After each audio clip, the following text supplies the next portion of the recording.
In this video, I'm kind of just going to explain the situation and provide some clarity for the people who weren't there. First, for some background about the bus stop. Even though our school is a liberal arts small college, it does get federal funding. And so any smoking on a campus with federal funding is under scrutiny of federal law. And so the bus stop was unique because by nature, it's owned by the state of Oregon, or like the city of Portland. I'm not quite sure, but it's not connected to the school. And so people would go there and, there was a bench, there was a shelter, and of course it rains a lot here in the Pacific Northwest. There was light. Essentially, people like going there because it was a safe, well-lit place to socialize and smoke with old friends or to meet new people. So Campo, which is our campus police, was starting to crack down over winter break on the smoking. I wish I could stabilize my camera. Let me move positions.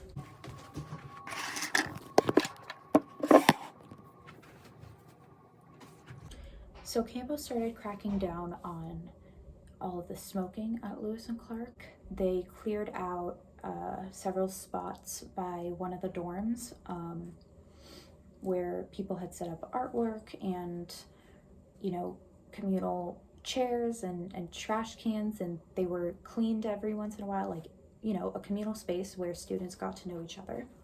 And so they cleared those out and people kind of stopped.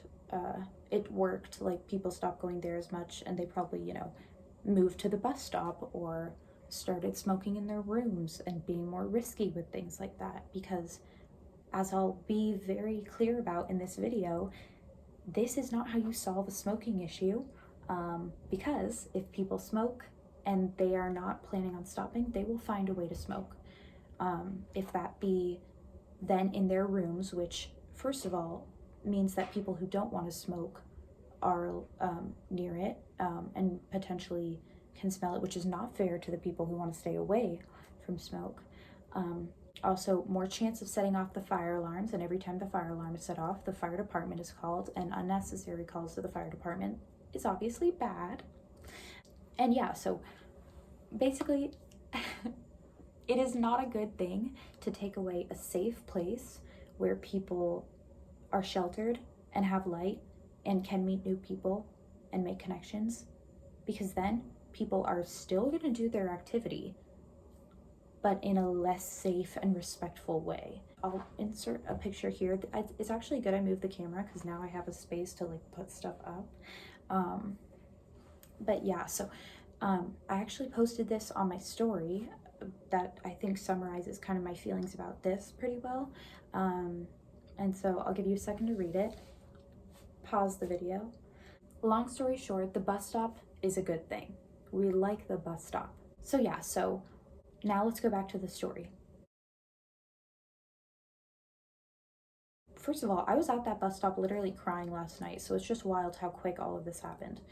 But everyone wakes up this morning and we see that someone heard or like saw a truck, like people dismantling, taking out the screws from the ground from the bus stop, moving the bus stop, the literal bench and cover and everything, onto a truck and drive it across campus.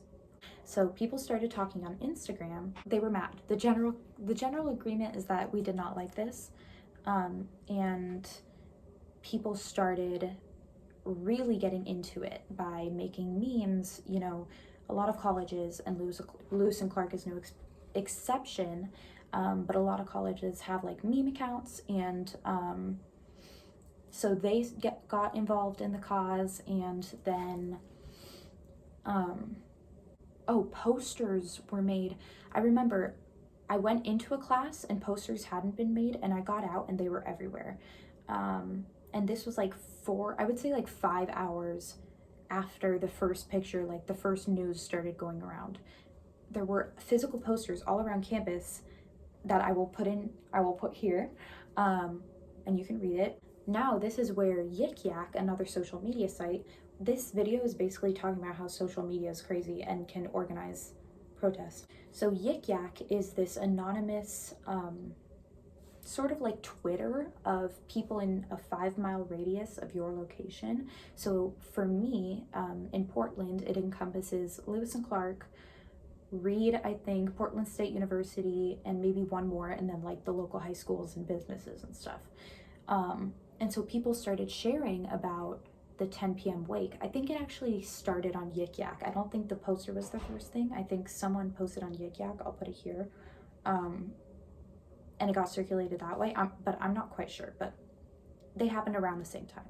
Here are some of the things people were saying. Clearly, these are all messages that came in during this time in a 5-mile radius around Lewis and Clark. So this is what everyone was talking about. There was very, very little else besides bus stop talk. Sorry, I thought I heard someone outside. Here's more.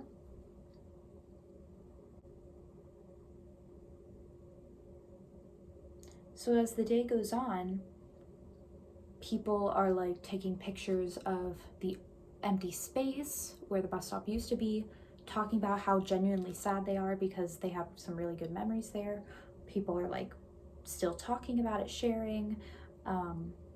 So 10 p.m. rolls around, and this is where I can talk about my experience only. People started coming, and it was a pretty big crowd. I should spit out my gum, I just realized. I'm sorry, guys. I'm so sorry. I literally have misophonia. I'm sorry I didn't think about that. And then someone had brought a megaphone, and so it really started to feel, it started to change from a wake into a speech, a protest, a rally, that sort of idea. And here are some pictures of what the wake and the setup looked like. I want more lip gloss.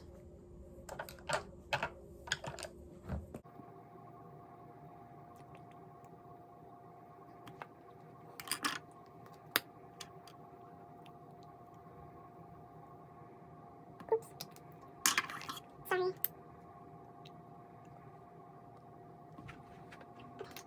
Hi guys. I feel confident enough to keep talking. So these are how the events went down. A small group of about 10 people went down to the new location of the bus stop. It had been moved to the new location that would be a new stop on the route of the school bus. We have a bus for LC students that goes to specific locations, to the graduate school, to the local grocery store, downtown, stuff like that. And they had moved the bus stop from what was essentially an ornamental location that just served as a place for people to hang out to a new location near the school's sports stadium. I think it's the Griswold Stadium. And that would represent a new stop on the PIO route, which is what our bus is called. And this new stop was on campus, so the previous loophole that protected people from smoking at a bus stop did not apply. So my thinking on this is it feels pretty severe and dramatic to upend a whole structure, like a bus stop, with no consultation, just to move it to a place to represent a new stop on the PIO route, because our PIO routes are really just signs that indicate where they are. Our PIO stops. And so that's why this definitely feels intentional and like it was specifically done to target the smoking issue on campus. So this first group of about 10 people, they were able to move the bus stop 20 feet, approximated by someone who was there. Unfortunately, that first group was stopped by Campo, who chased after them. Here is one Yik Yak that I found particularly funny about that. So that group came back to the original spot of the stop, and after a brief motivational speech by one student. Guys,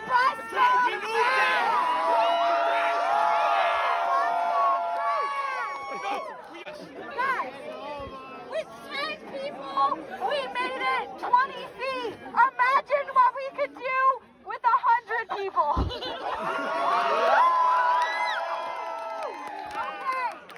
A larger group of people went down to the new stop and tried again. The group was much bigger this time than just 10 people. I would say it was the majority of people who were originally at the bus stop. I didn't want to, it felt like a stressful situation to me, so I stayed at the original bus stop. But after some time, I went and kind of followed the action from afar, so I have some footage of that, I think. Yeah, I think so.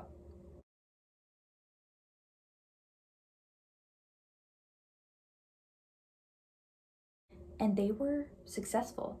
I saw some people post on Instagram stories that Campo was watching all of this and was driving right next to it, so I'm not sure if they basically just allowed it or if they were trying to stop it and there were too many people and they couldn't. I'm not quite sure of that situation, but I do think that they saw what was happening. Undertaking.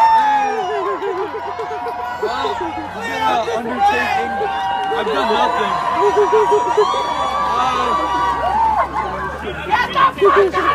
And let me tell you, the cheers when that bus stop hit the ground in its original spot, it was definitely something, it felt surreal. That is the final update as of now. Here is some last final clips that follow chronologically and yik yaks.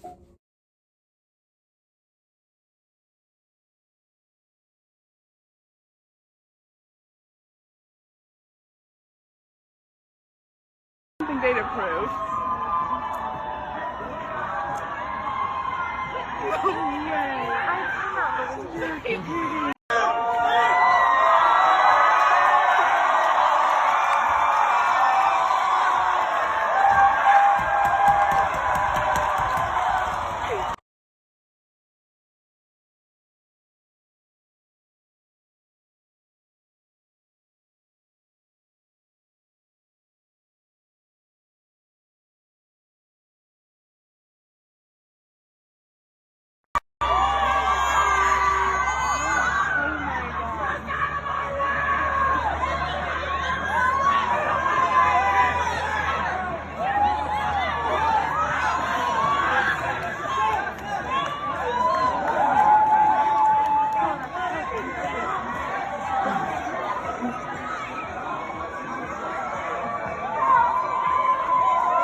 Thank you guys for watching. I hope I actually finish this project and post it because the amount of unfinished stuff I have in my iMovie is embarrassing. But I'll leave it there, and thank you guys for watching.